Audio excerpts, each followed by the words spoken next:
ఇప్పుడు chef special.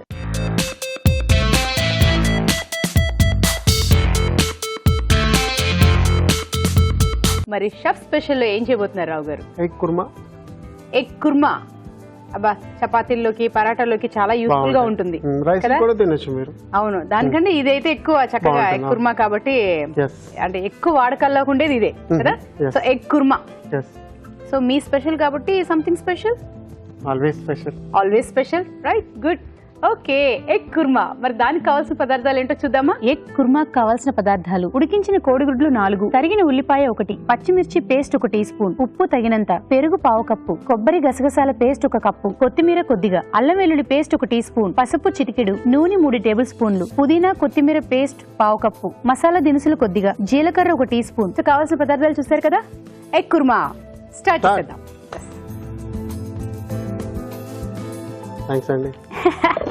మీరు అడగడానికి ముందే రొటీన్ తెలిసిపోయింది కదా. యా, చెప్పాను కదా, ఏదో ఒక రోజు చూడండి మీ ఇలా చూసి చూసి చూసి నేను ఒక రోజు పెద్ద షెఫ్ని అయిపోతాను. ఈ రోజు రావు గారు రాలేదా, మీరే చేసుకోండి, నేనే చెప్పేసుకుని నేనే యాంకరింగ్ చేసేసుకుని నేనే ఇప్పుడు మన షెఫ్ స్పెషల్ అనగానే నేనే గెటప్ తో వచ్చేస్తాను మళ్ళీ పక్కన. అంతే. నూనె వేసుకోండి. ఓకే, దాని తర్వాత కొంచెం జీలకర్ర వేడెక్కిన తర్వాత బాయిల్డ్ ఎగ్స్ అండి, అంతేనా? అంతే, బాయిల్డ్ ఎగ్స్. ఓకే, సో కొంచెం జీలకర్ర, ఎగ్స్ ఘాట్లు పెట్టుకోవడాలు లాస్ట్ లో చేసుకోవచ్చు, మీకు కావాలంటే చేసుకోవచ్చు, లేదంటే డైరెక్ట్ ఇలా వేసేయడం. అలాగే వేసారా? ఘాట్లు వేస్తే ఏంటంటే కొంచెం ఉప్పు కారం లోపలికి వెళ్తుందని. సో జీలకర్ర వేసేసారు, మసాలా దినుసులు, దాని తర్వాత ఉల్లిపాయలు, ఓ మసాలా దినుసులు వేయడం వల్ల అప్పుడే స్మెల్ ఫ్లేవర్ వస్తుంది. పట్ట లవంగం. నేను ఇంకా ఇంటి కుర్మా కంప్లీట్ కావడానికి ముందే స్మెల్ వచ్చేస్తుంది అనుకుంటా. ఇప్పుడు కుర్మాల టెక్నిక్ ఏంటంటే మీరు ఎక్కువ బ్రౌన్ చేయవద్దు. ఉల్లిపాయలు లైట్ గా వేయించితే చాలు మీకు. సో ఉల్లిపాయలు, మసాలా దినుసులు, జీలకర్ర ఇవన్నీ వేశారు కాబట్టి ఇవన్నీ మరి ఎక్కువగా అంటే ఆ కలర్ మరి ఎక్కువ మారకుండా అలాగే ఉంటే బాగుంటుంది అంటారు. కొంచెం మగ్గాలి ఇంకా. ఓకే, ఇప్పుడు మీకోసం ఒక మంచి చిట్కా.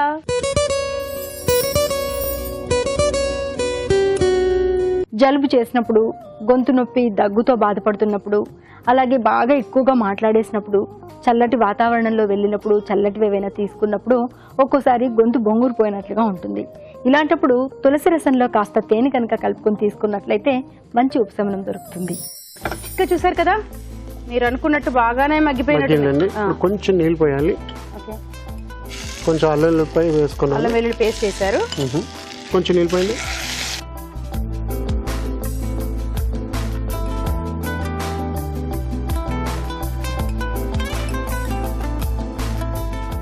ఈ పచ్చిమిర్చి పేస్ట్, అది ఓన్లీ పచ్చిమిరపకాయలేనండి, ఇంకేమైనా యాడ్ చేస్తారు? పచ్చిమిరపకాయలు, దాని తర్వాత అలాంటివి ఏం లేవు. దాని తర్వాత ఇది కొత్తిమీర, ఇది పుదీనా పేస్ట్.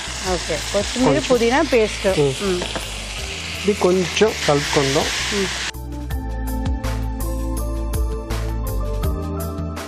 ఇది లాస్ట్ మన కొబ్బరి గసగసాల పేస్ట్. ఇప్పుడు మన జెర్సీ కర్డ్ని వాడతాం. ఎస్, చిక్కగా కమ్మగా ఉంటుంది. సో ఇది హెల్త్ కూడా చాలా మంచిది. ఎస్, మంచి గడ్డగా కూడా ఉన్నది, థిక్గా. పిల్లలు అండ్ నేను కూడా అలాగే తినేస్తాను ఐస్ క్రీమ్ తిన్నట్టు. కర్డ్ అయితే అది ఎస్పెషల్లీ జెర్సీ కర్డ్ అయితే చాలా చాలా టేస్టీగా యమ్మీగా ఉంటుంది. సో పెరుగు వేసేసారు.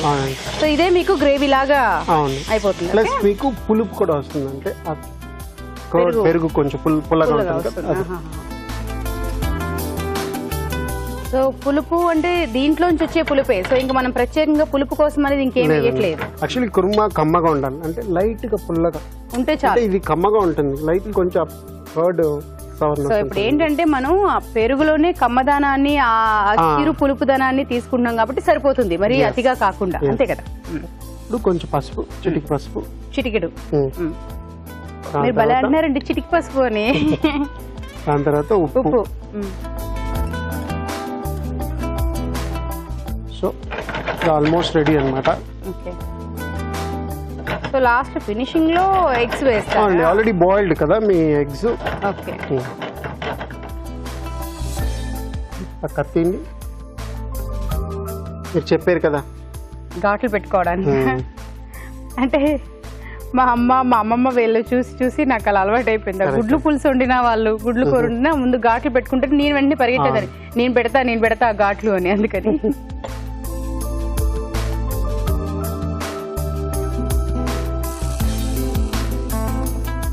ఓకే అండి, ఆల్మోస్ట్ రెడీ అయిపోయింది అన్నమాట. ఆఫ్ చేసుకుందాం. ప్లేటింగ్.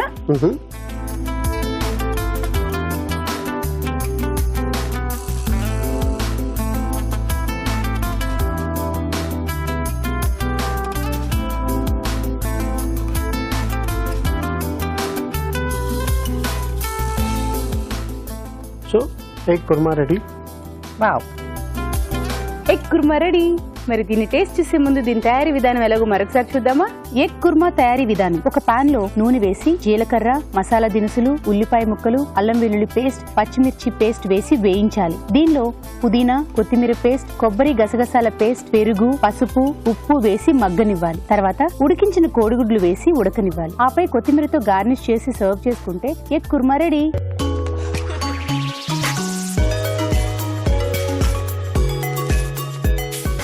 ఎగ్ కుర్మా నేనేనా? yes of course. ఇప్పుడు ఏ పరాటా చపాతీ ఉంటే ఇంకా బాగుంటుంది, కానీ కోడిగుడ్డు తోటి తినండి. అవునా? కట్ చేసి అప్పుడే కదా మీకు టేస్ట్ తెలుస్తుంది. ఓకే, కట్ చేసుకోండి. సో మీరు చెప్పారు కాబట్టి మేము కోడిగుడ్డు తోటి తింటున్నాం. బాగుందండి. మసాలా దినుసులు తగిలేయి, అందువల్ల ఘాటుగా కూడా ఉంది. సో ఇందాక అనుకున్నట్టుగానే చపాతీతో గానీ పరాటాతో గానీ చాలా బాగుంటుంది అనుకుంటున్నాను నేను కదా. సో మీరు చపాతీ గానీ పరాటాస్ గానీ చేసుకున్నప్పుడు రెగ్యులర్ గా చేసుకునే దానికంటే ఇలా ట్రై చేసి చూడండి, డెఫినెట్ గా నచ్చుతుంది. Okay, thank you. ఓకే, ఇప్పుడు మీకోసం మరొక మంచి చిట్కా.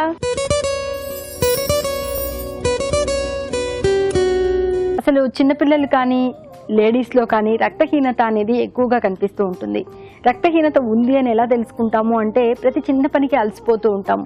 ఇది కూడా ఒక సిమ్టమ్గా కనిపిస్తూ ఉంటుంది. మరి ఈ రక్తహీనతను నివారించుకోవాలంటే ఆకుకూరలు ఎక్కువగా తీసుకోవాలి. అలాగే ప్రతిరోజు కనుక ఒక సపోటా తీసుకున్నట్లయితే కూడా రక్తహీనత చాలా వరకు తగ్గుతుంది. ఇంకా నేరేడు పళ్ళ జ్యూస్ని రాత్రిపూట తీసుకున్నట్లయితే రక్తహీనత చాలా వరకు తగ్గుతుంది.